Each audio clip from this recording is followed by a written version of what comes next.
Hello friends, welcome to my channel gardening for all.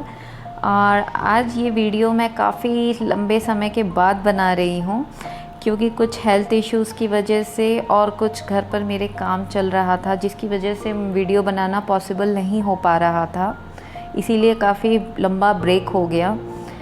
तो आज के इस वीडियो में हम एक ऐसे प्लांट के बारे में बात करेंगे जिसे घर में रखना काफ़ी शुभ माना जाता है और इसे हम अपराजिता या फिर शंखपुष्प या फिर इंग्लिश में बटरफ्लाई पी के नाम से भी जानते हैं। और ये पौधा ऐसा माना जाता है कि अगर आपके घर में नेगेटिविटी है तो ये फूल नहीं देते हैं, और अगर आपके घर में ये पौधा लगा है और ये अपने आप फूल दे रहा है तो इसका मतलब है कि आपके घर में कुछ अच्छा होने वाला है।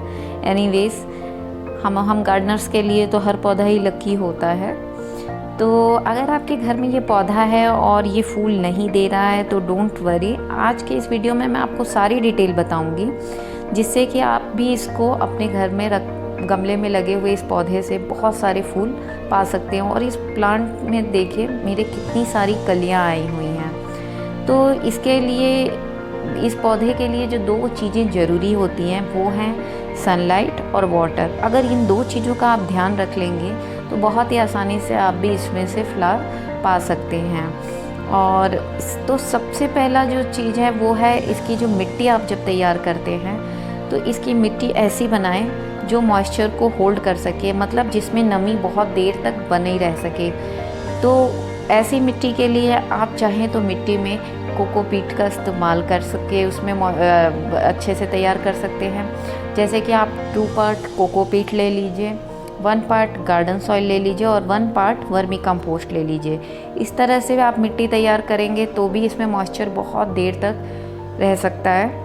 और दूसरी कंडीशन जिससे आप मॉइस्चर लंबे समय तक मेंटेन कर सकते हैं, अगर आपने ऑलरेडी इस पौधे को लगा रखा है तो आप उस पर मल्चिंग कर सकते हैं। गमले पे मिट्टी के ऊपर मल्चिंग मतलब सूखी पत्तियों को आप गमले की मिट्टी के ऊपर बिछा दें जिससे कि मॉइस्चर जो है, नमी जो है उसमें देर तक बनी रह सके। और दूसरी चीज़ है सनलाइट। सनलाइट इसे 5 से 6 घंटे की मिलती रहे। अगर इसे सनलाइट कम मिलेगी तब भी ये प्लांट आपका फ्लावर नहीं देगा। और इसमें फलियां लगती हैं, उन फलियों में बीज तैयार होते हैं जिससे आप इस पौधे को ग्रो कर सकते हैं। और ये देखिए ये छोटी छोटी इसकी कलियां हैं। तो मेरे इस प्लांट में देखिए बहुत सारी ऐसी कलियां बन रही हैं। तो दो चीज़ों का ध्यान रखना है, कभी भी आपको इसकी मिट्टी को पूरी तरह से सूखने नहीं देना है। अगर इसकी मिट्टी पूरी तरह से सूख जाती है तब भी ये फ्लावर नहीं देगा। तो अपराजिता जैसा कि आप जानते ही हैं, जिसे कोई हरा नहीं सकता।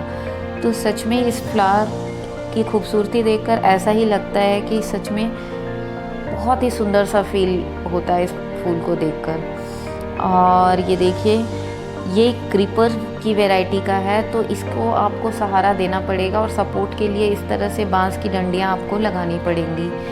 तो अगर इस तरह से, ये देखिए ये इसकी फलियां हैं जिसमें बीज बनते हैं।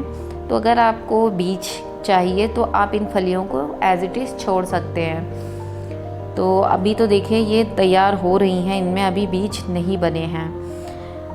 तो दो चीज़ों से, और इस पौधे में अगर फर्टिलाइज़र आप नहीं भी देंगे तब भी ये फूल आपको देता रहेगा, क्योंकि जैसा कि मैंने स्टार्टिंग में बताया कि बहुत ही कम केयर में रहने वाला ये प्लांट है। और इसका जो बेस्ट टाइम है, ग्रोइंग पीरियड होता है, वो समर सीज़न ही होता है। और इस समय ये नर्सरीज़ पे बहुत ही आसानी से मिल रहा है, तो आप भी इसे चाहें तो अपने घर में ला सकते हैं इस समय और अपने गार्डन में इस प्लांट को ऐड कर सकते हैं। क्योंकि इस समय अगर आप इसे लगाएंगे तो ये बहुत ही फास्ट ग्रो करता है। और इस समय जबकि बहुत तेज़ धूप हो रही है तो आप चाहें तो इसे सुबह शाम भी पानी ज़रूरत पड़े तो दे दीजिए। जैसे ही आप देखें कि मिट्टी गमले की सूख गई है आप पानी ज़रूर दें, तो आपका ये प्लांट ज़रूर फ्लावरिंग करेगा, ये मेरी गारंटी है।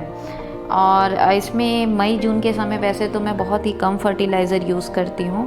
और अगर आप फर्टिलाइज़र यूज़ करना चाहें तो आप ऑर्गेनिक फर्टिलाइज़र पे ज़्यादा जोर दें, जिस तरह से कि केले के छिलकों को सुखाकर और उसको आप भिगोकर और उसका पानी आप दे सकते हैं। तो लिक्विड फर्टिलाइज़र पे ज़्यादा जोर दें और ऑर्गेनिक हो, इसका ध्यान रखें। सीवीड सॉल्यूशन भी आप अपने पौधे में दे सकते हैं और इस पे मिस्टिंग ज़रूर करें। मिस्टिंग करने से भी ये आपका पौधा बहुत अच्छे से ग्रो होता है। और ये देखिए मिट्टी इसकी हमेशा इसमें नमी रहे, ऐसा आप इसकी मिट्टी बनाएं। तो ये थी कुछ बातें। इन बातों का ध्यान रखकर आप भी अपराजिता से बहुत सारे फूल ले सकते हैं। तो आई होप ये वीडियो आपको अच्छा लगा है और इन्फॉर्मेटिव लगा है। अगर अच्छा लगा है तो इस वीडियो को लाइक करिएगा, मेरे चैनल को सब्सक्राइब करिएगा। तब तक keep growing plants. Good bye.